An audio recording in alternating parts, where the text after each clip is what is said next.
ورحمۃ اللہ وبرکاتہ۔ معزز ناظرین و سامعین، امید ہے آپ تمام احباب بخیر و عافیت ہوں گے۔ اللہ تعالیٰ آپ کو خوش و معزز ناظرین و سامعین، ایک اہم ترین پوسٹ جو ہمارے لیے سبق آموز ہے، آپ کی سماعتوں کی نظر کرنے جا رہا ہوں کہ ایک عورت بازار میں گھی بیچ رہی تھی اور آوازہ لگا رہی تھی کہ کسی کو اگر خالص دیسی گھی چاہیے تو وہ مجھ سے خرید سکتا ہے۔ اسی اثناء میں ایک آدمی جو بڑا ٹھاٹھ باٹ سے اچھے صاف ستھرے دھلے ہوئے اجلے کپڑے پہن کر جب وہ عورت اس کے قریب سے گزری تو اس نے پوچھا کہ اے عورت، کیا بیچ رہی ہو؟ تو اس اللہ کی نیک بندی نے جواب دیا کہ گھی بیچ رہی ہوں۔ فرمایا کہ مجھے دکھائیے، چیک کرائیے کہ گھی کس قسم کا ہے۔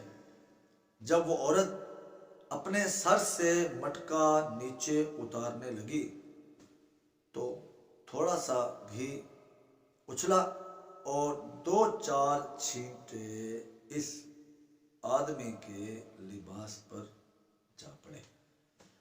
اب وہ عورت جب مٹکا رکھ کر سیدھی ہوئی اور اسے گھی دکھانے لگی تو وہ آدمی بڑبڑانے لگا کہ آپ نے میرا قیمتی قمیص خراب کر دیا ہے۔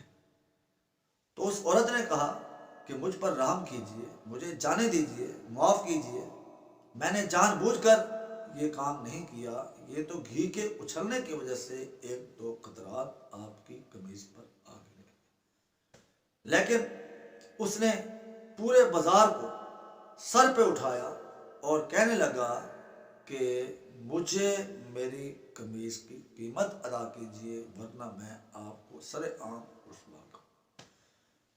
تو معزز ناظرین و سامعین، اب یہاں پر یہ واویلا ہو رہا تھا، عورت ہاتھ باندھتی کہ دیکھو میں ڈیلی بیس پر روزانہ کی بنیاد پر روزی روٹی کرنے والی ایک عورت ہوں، غریب عورت ہوں، اور آپ کے قمیص کی قیمت تقریباً 1000 درہم آپ کے کہے کے مطابق تو میں کیسے ادا کر سکتی ہوں۔ اسی اثناء میں ایک آدمی جو اللہ کی طرف سے وہاں پہنچا اور اس نے یہ سارا ماجرا سنا اور اس آدمی سے کہنے لگا کہ آپ اس عورت پر رحم کیجئے، اس کو سر عام یوں رسوا نہ کیجئے۔ لیکن وہ بضد تھا کہ انہوں نے میرے کپڑے خراب کر دیے ہیں، مجھے 1000 درہم قمیص کی قیمت جب تک نہیں دی جائے گی میں یہاں سے ہلنے کا نام نہیں۔ اس بندہ خدا نے اپنی جیب سے 1000 درہم نکالے اور اس کو دے دیے۔ اب معزز ناظرین و سامعین، جو اصل بات آپ کی سماعتوں کی نظر کر رہا ہوں وہ ذرا توجہ سے سنیے گا۔ وہ آدمی جب پلٹ کر جانے لگا تو اس 1000 درہم دینے والے آدمی نے اسے بلایا کہ اے اللہ کے بندے، کہاں جا رہے ہو؟ اس نے کہا میں اپنی منزل کی طرف۔ انہوں نے کہا قمیص کے پیسے آپ نے لے لیے ہیں تو قمیص کہاں ہے؟ انہوں نے کہا بھائی قمیص تو میں نے پہنی ہوئی ہے۔ انہوں نے کہا یہ قمیص آپ کی ملکیت نہیں رہی، قمیص اتار کر مجھے دے دیجیے، کیونکہ آپ اس کا 1000 درہم منہ بولی قیمت لے چکے۔ اب وہ کہنے لگا کہ برائے مہربانی مجھے ذلیل یوں مت کیجئے، رسوا مت کیجئے اور مجھے جانے دیجئے۔ لیکن معاملہ جب آگے بڑھا تو انہوں نے کہا یا تو قمیص دیجئے یا قمیص کی قیمت ادا کیجئے۔ اب وہ بڑبڑانے والا شخص کہنے لگا کہ آپ نے مجھے 1000 درہم دیے تھے۔ انہوں نے کہا وہ تو پہلے کی بات ہے، اب جب تک ہماری منہ بولی قیمت قمیص کی قیمت 2000 درہم نہیں دو گے ہم یہاں سے نہیں۔ لہذا تھوڑی دیر کے بعد کافی بحث و مباحثہ کے بعد جب وہ 2000 درہم اس آدمی نے اس بڑبڑانے والے سے وصول کیے اور سر عام اعلان کر کے کہا کہ اس غریب عورت کی طرف کے لیے میری طرف سے صدقہ ہے، ہدیہ ہے،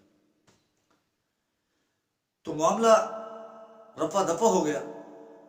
تو اب اس واقعے سے ہمیں جو سبق ملتا ہے معزز ناظرین و سامعین وہ یہ ہے کہ جب انسان دوسرے پر ظلم کرتا ہے تو اسے کچھ محسوس نہیں ہوتا، لیکن جب بات اپنے پر آتی ہے تو اس وقت اسے رسوائی اور ذلت اور ظلم محسوس ہو رہا ہوتا ہے۔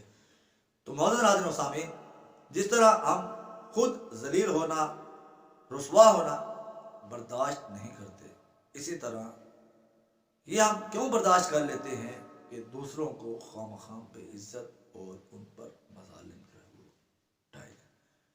اللہ کے بندے بن کر پیار، محبت، خیر سگالی کا جذبہ اپنے دل میں پیدا کر کے اگر ہم زندگی گزاریں گے تو یہ معاشرہ عدل و انصاف سے ضرور بھر جائے گا اور ظلم کا نام و نشان یہاں سے ہمیشہ کے لیے رفع ہو جائے گا۔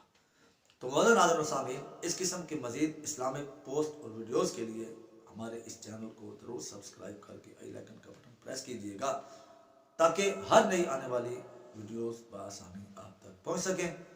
والسلام علیکم ورحمۃ اللہ